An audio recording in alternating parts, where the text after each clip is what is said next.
It's a feeling we all know. Setting a goal with the best of intentions, only to find ourselves falling short time and time again. You want to be disciplined, but it feels like an uphill battle you can't win. Here's a secret. The problem isn't a lack of willpower. It's that our entire understanding of discipline is often fundamentally flawed, shaped by misunderstood approaches and environmental factors we rarely consider. True discipline isn't about forcing yourself through sheer grit.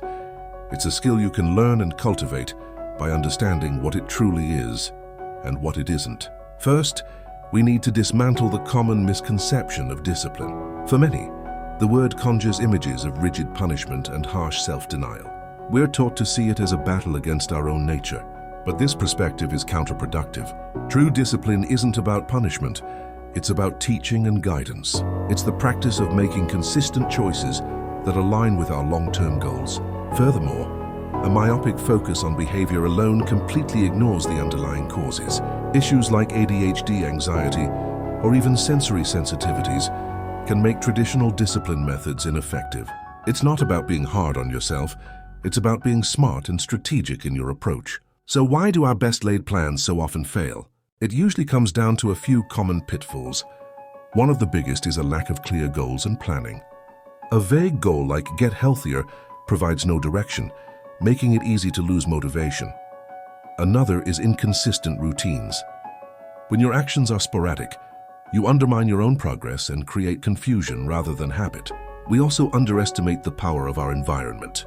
If your home or workspace is filled with distractions, staying on track becomes exponentially harder. Ignoring your personal needs is another recipe for disaster, leading directly to burnout and a vicious cycle of failure and self-criticism. We set unrealistic expectations, and when we inevitably stumble, we beat ourselves up instead of learning from the setback.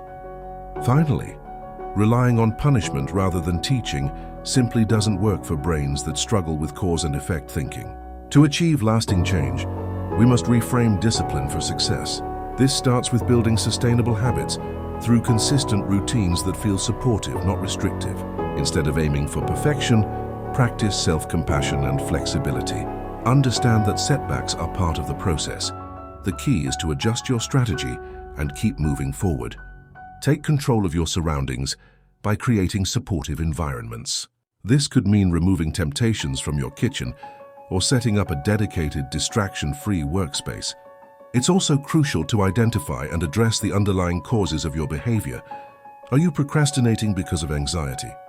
Are you struggling to focus due to an undiagnosed condition?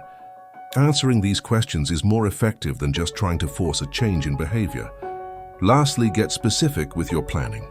Define your goals with absolute clarity and map out the small, actionable steps you need to take to reach them. Ultimately, discipline isn't about brute force, it's a learned skill that flourishes with understanding, adaptability, and self-support. The journey to becoming a more disciplined person isn't a straight line, and it requires more than just willpower. It requires building sustainable systems, cultivating self-awareness, and approaching yourself with kindness rather than criticism. By shifting your perspective, you can move away from the cycle of struggle and start building the lasting, meaningful change you've always wanted.